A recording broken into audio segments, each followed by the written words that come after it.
آج میں انشاءاللہ ایک دعا کے اوپر بات کروں گی جو نبی صلی اللہ علیہ وسلم بہت کثرت سے مانگتے تھے. اس دعا میں 8 چیزوں سے پناہ مانگی گئی کہ اللہ ہماری زندگی سے 8 چیزیں نکال دے. وہ دعا ہے اللہم انی اعوذ بک من الہم والحزن والعجز والکسل والجبن والبخل ودلع الدین وغلبۃ الرجال.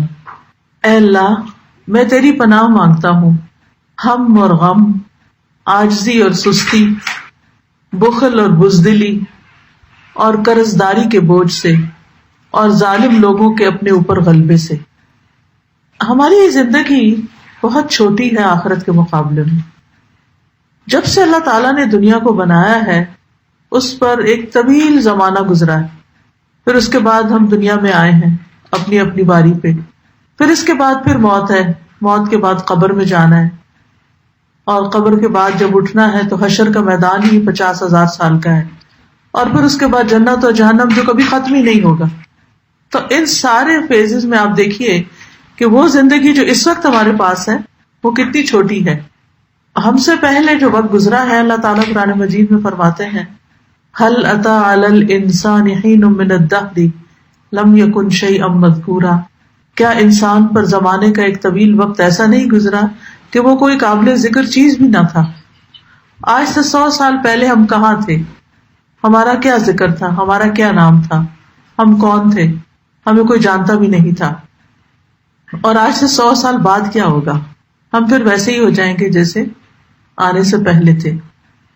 آنے سے پہلے کا وقت تو ہمیں کچھ یاد نہیں، لیکن جب ایک دفعہ انسان دنیا میں آ جاتا ہے اور اس کے جسم کو روح مل جاتی ہے تو پھر اس کے اوپر کچھ ذمہ داریاں عائد ہوتی، اور وہ یہ کہ انسان اس دنیا میں رہ کے اپنے رب کو پہچانے، اپنے آپ کو پہچانے، اپنی زندگی کے مقصد کو پہچانے اور ایک اچھا انسان ہونے کا ثبوت دے.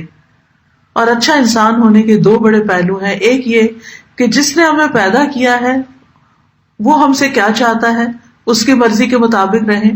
اور دوسرے یہ کہ ہمارے ساتھ اس پلانٹ کے اوپر جتنی اور کریشن ہے، جتنے بھی کریچرز ہیں، انسان ہے، حیوان ہے، جو بھی ہیں، ان سب کے ساتھ ہمارا معاملہ اچھا ہو. خود بھی جئیں اور دوسروں کو بھی جینے دیں. خود بھی انسان بن کے رہیں اور دوسرے سب کے بھی حقوق کو سمجھیں. اگر کوئی شخص اس ٹیسٹ میں پاس ہو جاتا ہے کہ اس کا تعلق اللہ سے بھی ٹھیک ہے اور بندوں سے بھی ٹھیک ہے، اللہ کی عبادت کرتا ہے اور بندوں کی خدمت کرتا ہے، تو اگر اس ٹیسٹ میں پاس ہو جاتا ہے تو اگلے جتنے بھی مرحلے ہیں، چاہے وہ قبر ہے، چاہے وہ حشر ہے، چاہے وہ جنت ہے، وہ سارے پھر خوشگوار ہیں. تو جتنے بھی یعنی پاسٹ میں اور فیوچر میں جو کچھ بھی آنے والا ہے اس میں سے سب سے زیادہ موسٹ امپورٹنٹ ٹائم وہ ہے جو اس وقت ہمیں ملا ہے. اس کو ہم نے ہاتھ سے نہیں جانے دینا، اس کو ہم نے ضائع نہیں کرنا اور اس کو بہترین طریقے سے گزارنا ہے. یہ کمائی کا وقت ہے، یہ کچھ لینے کا وقت ہے، کیونکہ یہاں سے ہم گزر رہے ہیں اور یہ جو کچھ ہم یہاں سے لیں گے وہی آگے کام آنے والا ہے. وہاں جا کر لوگ پچھتائیں گے اور کہیں گے اللہ ایک دفعہ واپس بھیج دے، اب ہم اچھے کام کر کے آئیں گے. لیکن اللہ تعالیٰ کسی کو بھی واپس نہیں بھیجے گا. اس لیے ابھی جو ٹائم ہے اس کی قدر و قیمت کو پہچان کر اس میں جتنی بھی ایسی چیزیں ہیں جو ہمارا وقت ضائع کرتی، جو ہمیں کچھ کرنے نہیں دیتی، ان چیزوں کو اپنی زندگی سے باہر نکال دیں.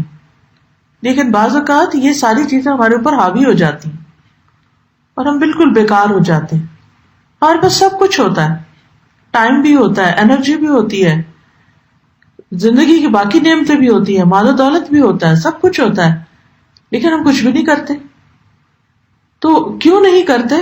اس میں یہ 8 فیکٹرز ایسے ہیں جو انسان کو بیکار کر دیتے ہیں.